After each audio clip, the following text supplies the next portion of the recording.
have our friend Colonel Kurtz, my friend Kristen, who is a big YouTuber who covers celebrity culture, to talk to us all about this Menendez Brothers case. Thank you so much for coming on, Kristen. We wanted to dive pretty deep into the Menendez Brothers story and the update on it now. It's something that's just exploding on social media. I watched a third of the Ryan Murphy show, and quite frankly, I found it so disturbing. And so, like, anything with pedophilia and like child abuse is very, I need escapism in my entertainment. It was like way too heavy with me. Miranda watched the entire thing, but clearly the show has had some kind of an impact because now their attorney, Mark Garagos, has confirmed to KTLA that they will be seeking to recall their murder conviction if a resentencing takes place, and they're instead going to ask for a lesser charge of voluntary manslaughter. Can you just first and foremost tell me what that means? Because I didn't even know if after you're convicted of a crime that you can sort of change it and possibly get out of jail. And why do you think there's such an interest in the case right now? So apparently this is a possibility because of some subsequent legislation in California, basically, long story short, allowing for, in certain case, extenuating circumstances, et cetera, for convicted to apply to be resentenced and to get a lesser sentence, or in their case, voluntary manslaughter. And so what's happened is that LADA Gascon, who is embattled in this upcoming election, he's 30 points behind his challenger. He is, I think, looking for any levers that he can pull here that will make a big impression here at the end. And so this has gotten a lot of attention, particularly from the Ryan Murphy show, as you were talking about.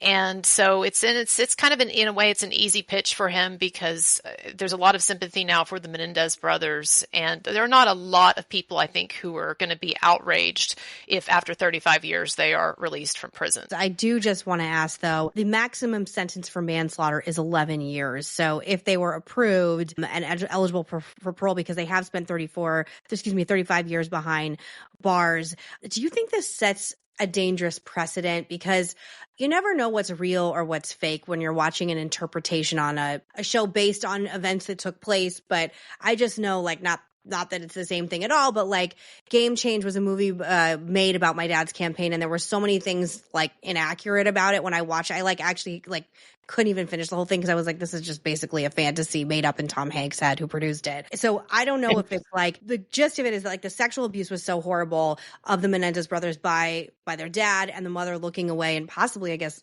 abusing them as well, that they had no other choice other than to murder their parents. But depending on your perspective, that's not the right way to go about that kind of situation. Do you think it sets a bad precedent? I certainly understand the concerns here, although I think that the testimony and the evidence that has come out both in court but out of court proceedings as well over the past decades indicates that they were severely abused. And, and this is uncomfortable to talk about, and I don't want to get into specifics, but if you do look at the specifics of what is alleged here, we're talking about the worst kinds of abuse you can imagine. And so, the Menendez brothers, they argued that due to all of this abuse and the climate of terror in their home, that they were so psychologically on edge that at the time that they killed their parents, they really did believe that their lives were in danger, that the dad's abuse had just come out into the open in the family. It had been exposed. They found out that their mother had, they said, known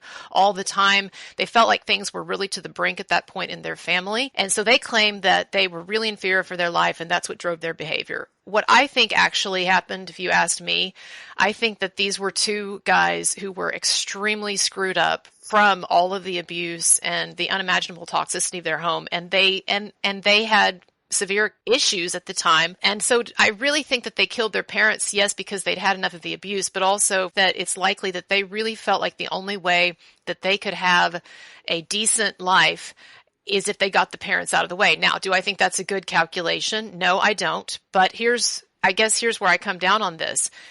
If the Menendez brothers committed a horrible cold-blooded act, if they did something monstrous, then who is to blame for the monsters that they turned into? It's the parents. Mm-hmm.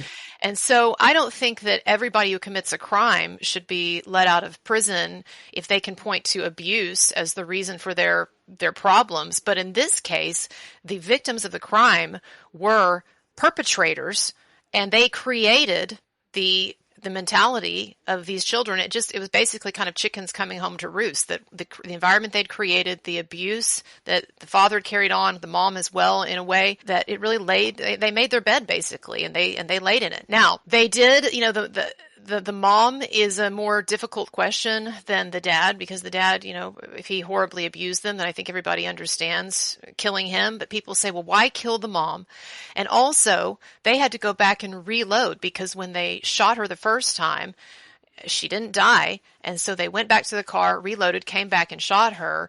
And people say, how can we excuse that? And I don't excuse that in any way, but I will say this. Practically speaking, it might sound kind of crass, but if you shoot somebody shoot them up with a bunch of bullet holes, and then they're still alive, at that point, probably it's almost a kind of an obvious calculation of like, well, what do I do now? Do I put this person out of their misery? I mean, she was not going to come back from the injuries that she sustained in the first round of shots, of firings.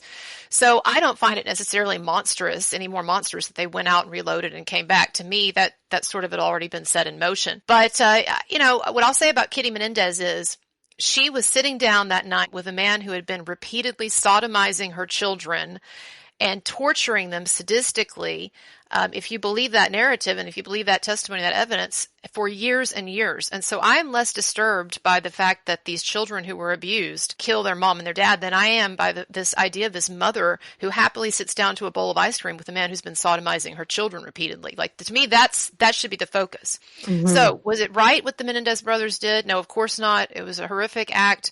I think they regret it as well. But they have served 35 years, and there are significant extenuating circumstances here. And one more thing I'll say about this. At the time, during the first trial, when multiple family members testified that there was abuse, this was sort of shrugged off by a lot of people as like, well, but that's their family, and I bet they're paying them off too. But we've had decades now since then to see how these family members have stuck to this story, how they have continued to support these guys. Kitty Menendez's sister is supporting these guys. She was in terrible health. She went to LA. She stood there on the courthouse steps, kind of shaking, had to be held up. So much does she believe that these guys need to get out. And she says she's very angry with her sister that her sister did not protect her children. So these family members have stuck it out now for decades. There's no reward coming. There's no money coming. There's no other reason for them to do this other than they really believe that these guys should get out of prison. Mm-hmm. Miranda, I know you think that they should be released as well.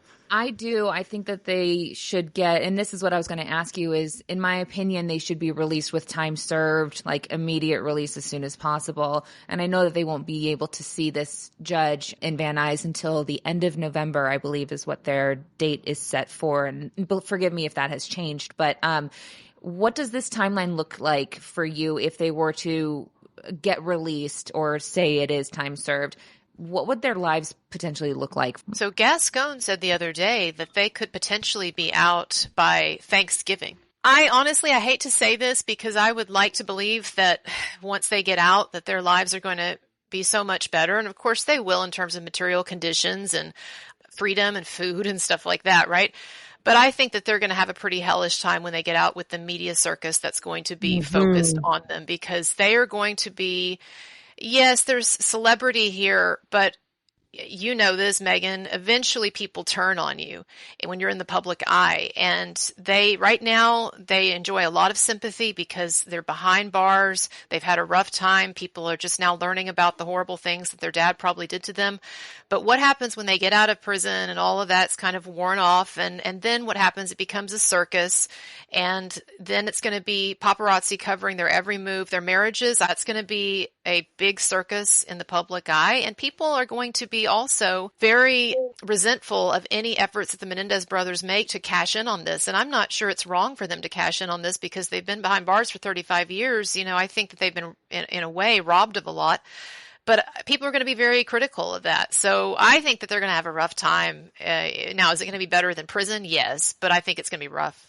I agree with you that it's only a matter of time if they get out before, whatever. They take some payment for something weird with like Entertainment Tonight or something, and people have less, I guess, I don't know, warm feelings towards them or whatever. One of Right. the things I wanted to ask you is, what do you think we didn't see on the Netflix show Monsters? And again, I preface I didn't finish the whole thing, that happened in real life. And do you think that there was anything that happened on the show that was portrayed that wasn't true? So I'll take the second question first. I know that Ryan Murphy has gotten a lot of flack from Menendez supporters and to a degree even from the Menendez brothers himself for inserting some theories into his series, such as there's an incest theory that's just very briefly floated by the Dominic Dunn character in that series. And honestly, I think it's all of 5 minutes that, if at most, that this theory is explored. I understand why people are sensitive to that, but I actually thought on the whole that it was a very favorable series for the Menendez brothers, and I think that series is what's responsible. If they get out, if they are released, it will be that series that is responsible for it. So I think that Ryan Murphy did a good job with it. Yes, there were some theories in there and some elements that somewhat fictionalized, but on the whole, I thought it was very, very fair. What did it not show? Well, I mean, I think that in depicting sexual assault, obviously there's only so far that the viewers want to go with that, understandably. Who wants to watch, children or even grown men be victimized? But I think that when you actually, and I know that there were scenes where the abuse was described, the abuse by Jose, but I think that probably what it's difficult for the show to really capture the horror of what those guys went through, if indeed it is true that he abused them, as people have testified, the horror of what they really went through. I think it's very difficult to put that in a show, particularly when you're worried about liability and that sort of thing. And so Ryan Murphy had to walk, and I respect him for this, he had to walk a really tight, high wire act between, depicting the possibility of the abuse and at the same time not definitively saying that this is what happened, not depicting it as something that absolutely happened. And so there were a lot of theories floated and a lot of things that he sort of dips his toe into in that show. But of course it can't be as horrific as real life.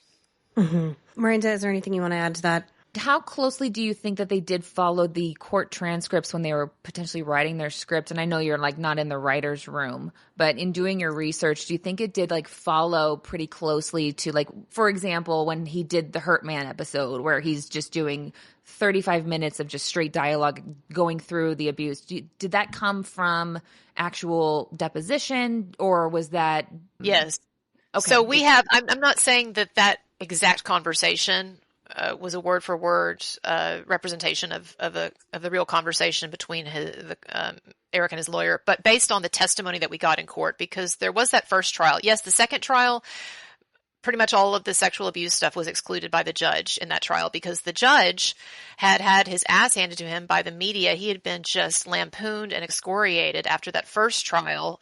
It resulted in a hung jury. He had just been lampooned and excoriated by the media and the public. And so he decided that he was going to handle things much differently in the second trial. And so he just basically excluded the entire defense that had worked so well in the first trial. And so the jury was really boxed into, and that second trial was really boxed into delivering the kind of verdict that they ended up delivering. But yes, we do, from the first trial, we do have a lot of testimony from both Eric and Lyle Menendez and others about the abuse. And so from what I have read, I followed the trial even at the time. I was really interested in it, even as a younger girl. But from everything I've read, it was actually in a lot of ways, most ways, a very accurate series. Now, there was some creative license taken in certain respects to really emphasize certain things. For instance, in the first episode, you'll remember that Lyle plays that really bizarre, is it a Milli Vanilli song? Girl, I'm Gonna Miss You. He plays this really bizarre pop song to eulogize his mother. It was dedicated to his mother. And everybody in the funeral is looking around and stuff. Well, that actually did not happen. Nothing at the funeral that occurred was that bizarre. So I think that the spirit of truth was still upheld in that show, even if at times there were creative liberties taken. But no, I think on the whole, it was very accurate. I think the Menendez brothers, if they get out, they should thank Ryan Murphy because I thought it was actually very well done. My last question for you, Kristen, is what do you think the likelihood is they get out? I think they probably will because Because again, I think that they have served 35 years, and I think that everyone understands that that's, a big chunk of one's life. And so there has been punishment here. I do think also that because the abuse narrative has persisted and it's strengthened over time, I think this is going to give the judge a lot of cover to resentence them and let them go. It's interesting to me, I'll just say this, that Gascon, he has been getting a lot of grief, a lot of criticism from his opponent, Nathan Hochman, who says that he's just being opportunistic with this Menendez Brothers decision. And I would just say that I wish that Gascon would look at some other cases that he has on his desk, such as the Marilyn Manson case, because there are situations where I believe people have been falsely accused, like in the Manson situation, and Gascon refuses to clear Manson, even though he's been thoroughly investigated, and that situation, that's been going on for years. He's just kind of basically just keeping that whole thing on ice, so to speak. And so I'd like to see him, do something about that and take action on some other cases. But this is certainly a flashy way for him to get attention and for him to pick up maybe some last minute votes, particularly from the younger Gen Z crowd, who's definitely in the Menendez corner. Yeah, and you've done very deep dives on Marilyn Manson that people can go check out your YouTube show on. I agree. I think it would be interesting for him to explore that case as well, and a few others. I don't like Gascon either because all my friends in LA say he's basically responsible for why there's so much violence and disarray. So him being 34 points down, maybe it's for a reason, but I don't live in California. Yeah, no, absolutely. Kristen, thank you so much.